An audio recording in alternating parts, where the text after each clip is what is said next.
Hello guys, good morning. This is Kiran और स्वागत है आप सभी का मेरे यूट्यूब चैनल सरकारी नौकरी अपडेट पर, जहां मिलती है आपको सारी भर्तियों से रिलेटेड अपडेट। और अगर आप मेरे चैनल में पहली बार विजिट कर रहे हैं तो चैनल को सब्सक्राइब कर लीजिए, बेल आइकन को प्रेस कर लीजिए ताकि मेरी वीडियो की सारी नोटिफिकेशन आप लोगों तक पहुंच सके। और आज अपन रीट वाले स्टूडेंट्स की बात करेंगे, क्योंकि आप लोगों की तैयारी बहुत अच्छे से चल रही होगी। आप लोगों का जो कोर्स है वो आप लोगों ने कंप्लीट कर लिया होगा और आप लोग मॉक टेस्ट भी बहुत अच्छे से लगा रहे होगे और अपना अच्छा खासा स्कोर कर रहे होगे। और जो आपका रिवीजन है वो भी आपका अच्छा चल रहा होगा। जो जिस जिस पोर्शन में आप लोग थोड़ा सा वीक हो उसको अच्छे से रिवाइज कर रहे होंगे।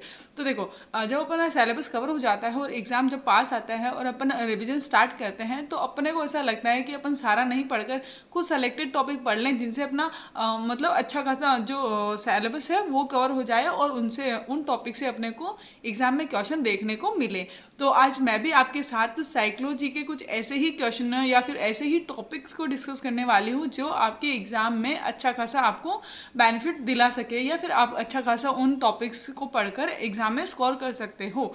मैं जो टॉपिक्स बताऊंगी उनसे आपके 80% जो आपका साइकोलॉजी का पेपर रहने वाला है वो उन टॉपिक से आने वाला है। तो जो टॉपिक्स मैं बताने वाली हूँ उनको आप बहुत अच्छे से कवर करके जाइए या फिर बहुत अच्छे से पढ़ के जाइए। और मैं मतलब गारंटी बोल रही हूँ कि आपको उन टॉपिक से क्वेश्चन देखने को मिलेगा ही मिलेगा। तो आप लोगों को टाइम वेस्ट नहीं करते हैं और स्टार्ट करते हैं उन टॉपिक्स को देखना। ओके, तो अब अपन देखते हैं साइकोलॉजी की जो इंपॉर्टेंट टॉपिक है आपकी रीड के अकॉर्डिंग उनको देख लेते हैं। तो अपन पहले देखते हैं बाल विकास। तो बाल विकास के अंदर जो विकास के जो नियम है, चाहे चाहे वो क्रमबद्धता का नियम हो, चाहे वो फिर आपके वृत्तुलाकार वाला नियम हो, चाहे वो आपका सिर पदा मुख वाला नियम हो, ऐसे करके वो जो सारे नियम हो वो आपको अच्छे से पढ़ने हैं। और उसके बाद में विकास के सिद्धांत। विकास के सिद्धांत के अंदर आपके मनोविश्लेषणवादी सिद्धांत आ जाएगा, आपका संज्ञानात्मक सिद्धांत आ जाएगा, आपका मनोलैंगिक वाला जो सिद्धांत है वो आ जाएगा। ऐसे करके जितने भी सिद्धांत हैं उनको आपको पढ़ने हैं, चाहे वो जीन पियाजे का हो, चाहे आपका वो फ्राइड वाला हो। और ये जितने भी सिद्धांत हैं वो आपको बहुत अच्छे से पढ़ने हैं। उसके बाद आती है अपनी विकास की अवस्थाएं। उसके अंदर आपकी हो जाएगी गर्भावस्था, हो जाएगी आपकी जो बाल्यावस्था है, और शैशवावस्था और किशोरावस्था। किशोरावस्था को बहुत कम पढ़ना है, लेकिन आपका जो गर्भावस्था में भी थोड़ा सा है, उसके अंदर ज़्यादा कुछ याद रखने का है नहीं। और उसके अलावा फिर अपना जो शैशवावस्था और बाल्यावस्था है इन दोनों को बहुत अच्छे से पढ़ना है, और किशोरावस्था को भी एक बार रीड आउट आपको अच्छे से करना है, ठीक है। और उसके बाद आते हैं अपन व्यक्तिगत विभिन्नताएं। तो व्यक्तिगत विभिन्नताएं के अंदर जो आपकी लर्निंग डिसेबिलिटी और ये जितने भी प्रतिभाशाली बालक और ये जितने भी हैं वो सारी सारी आपको यहाँ पर पढ़नी है ना। और इसके बाद आते हैं अपन व्यक्तित्व। तो व्यक्तित्व के अंदर आपका देखते हैं अपन व्यक्तित्व का जो वर्गीकरण है वो अपन यहाँ पर पढ़ेंगे अच्छे से, और ठीक है। उसके बाद अपन की जो व्यक्तित्व मापन की जो विधियाँ हैं, प्रक्षेपी विधियाँ, जैसे वो IBT हो गया और CAT हो गया, SAT हो गया, आपका TAT हो गया। ये जो 5 विधियाँ इनको आपको बहुत अच्छे से पढ़ना है, ठीक है, क्योंकि इनमें से हमेशा क्वेश्चन आता है और इस बार भी आपका क्वेश्चन यहाँ से देखने को मिलेगा, ठीक है। और उसके बाद आते हैं अपन बुद्धि। तो बुद्धि के अंदर अपन देखेंगे, बुद्धि का वर्गीकरण देखेंगे। उसके अंदर चाहे आपकी मूर्त अमूर्त हो गई या फिर आपकी जो सामाजिक है ये देख लेंगे। और किसके अंदर क्या आता है, आपका डॉक्टर या इंजीनियर है वो किसके अंदर आएगा, आपका जो देख के सीखते हो, ये सब चीज़ें कौन से में कौन सा वर्गीकरण है वो अपने को अच्छे से देखना है। उसके बाद है बुद्धि का मापन देखना है अपने को। और बुद्धि का मापन के उसके बाद बुद्धि का जो सूत्र है वो आपको अपना देखना है। और उसके बाद बुद्धि के जो सिद्धांत है, मतलब कि एक कारक सिद्धांत हो गया, द्विकारक है, त्रिकारक है, या फिर जो जो जितने भी सिद्धांत है वो सारे अपने को बहुत अच्छे से यहाँ पर देखने हैं, ठीक है। उसके बाद समायोजन में आते हैं। समायोजन का आपको हमेशा क्वेश्चन देखने को मिलेगा। जो कुसमायोजन से बचाव के जो उपाय, यानी कि जो आपका दमन है, शमन है, औचित्य स्थापन है, तादात्म्यकरण है, ये सारे के सारे आपको बहुत अच्छे से पढ़ने हैं। यहाँ से हमेशा आपको क्वेश्चन देखने को मिलेगा। इसके बाद आते हैं अपन अभिप्रेरणा पर। अभिप्रेरणा से आपको हमेशा क्वेश्चन देखने को मिलेगा। अभिप्रेरणा सूत्र जो होता है वो आपको अच्छे से याद करना है, जिसके अंदर आपका आवश्यकता और आपका जो चालक है वो, और आपका जो उसके बाद अभिप्रेरणा, आवश्यकता और आपका जो लक्ष्य है, इसका जो सूत्र होता है वो आपको बहुत अच्छे से याद करना है। और क्योंकि बहुत सी बार जो 3 सूत्र है वो मतलब पूरा का पूरा ही 3 है, उसको याद करने के बाद आपको कोई तीसरा दे दिया और उसके बाद आपको पूछ लेंगे कि ये क्या, हाँ, मतलब इसका कौन सा सूत्र नहीं है, तो ऐसे बहुत बार क्वेश्चन इसका पूछ लेते हैं, ठीक है। इसके बाद है जो मूल प्रवृत्तियाँ वो समय के, जैसे भय वाली हो गई आपकी, और युत्सा हो गई, और ये जितने भी आपकी प्रवृत्तियां हैं उनके समय आपको याद करने हैं, क्योंकि क्वेश्चन पूछ लेते हैं कि इस प्रवृत्ति का मतलब क्या है या फिर ये किस में पाई जाती है, ये सब चीज़ें पूछ लेते हैं, तो आपको याद होनी चाहिए।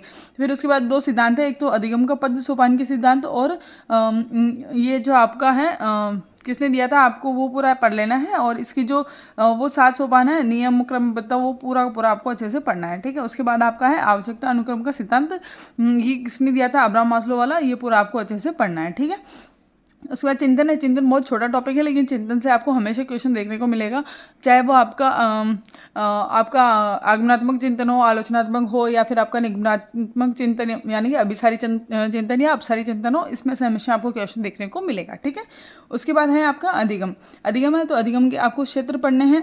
अधिगम का वक्र पठार जो भी होता है, जो अपन ने ये पढ़ा हुआ था ना कि इसका वक्र कैसे बनेगा, चार प्रकार के वक्र थे वो, और उसका जो पठार है ये वाला अपने को पूरा पढ़ना है कि कौन से में मतलब कि नतोदर में कितने पठार होंगे, या उन्नतोदर में कितने पठार होंगे, या फिर आपका जो एज आकार या फिर आप सर्पिलाकार बोल लो उसमें कितने पठार होंगे, और या फिर आपका जो सरल रेखी है उसमें कौन सा पठार होगा। मतलब ये बिल्कुल छोटे से टॉपिक है, लेकिन इनसे क्वेश्चन बन जाते हैं। इसके बाद जो आपके अधिगम के सिद्धांत है वो सारे के सारे आपको बहुत अच्छे से पढ़ने हैं, ठीक है। उसके अंदर आपका चाहे सूझ व अंतर्दृष्टि वाला सिद्धांत हो, चाहे आपका प्रयत्न में भूल वाला सिद्धांत हो, इसके अंदर जितने भी आपके सिद्धांत है थॉर्नडाइक वाले और आपका अल्बर्ट बांडुरा वाला हो गया, कोहलर वाला हो गया, सारे के सारे सिद्धांत आपको बहुत अच्छे से पढ़ने हैं, क्योंकि मोस्टली यहाँ से क्वेश्चन देखने को अपने को मिलता है। उसके बाद क्रियात्मक अनुसंधान है, बहुत छोटा टॉपिक है, लेकिन आपको यहाँ से क्वेश्चन देखने को मिलेगा।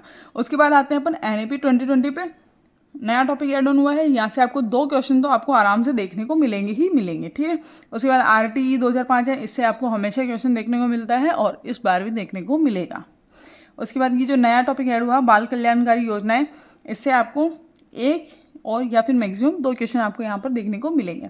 उसके बाद CCE है, CCE से आपको क्वेश्चन देखने को मिलेगा यहाँ, या फिर आपके जो अदर सब्जेक्ट है उनमें भी आपको देखने को मिल सकता है। उसके बाद आते हैं अपन मापन व मूल्यांकन।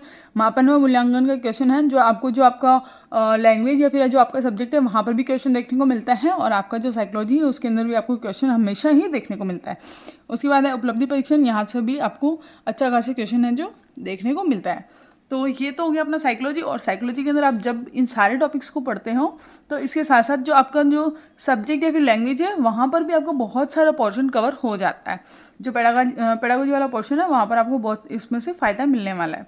सो आई होप आप लोगों को अच्छे से समझ में आ गया होगा, और अगर आपको ये समझ में आ जाएगा तो इसके बाद अपन दोनों लैंग्वेजेस का भी कवर करेंगे।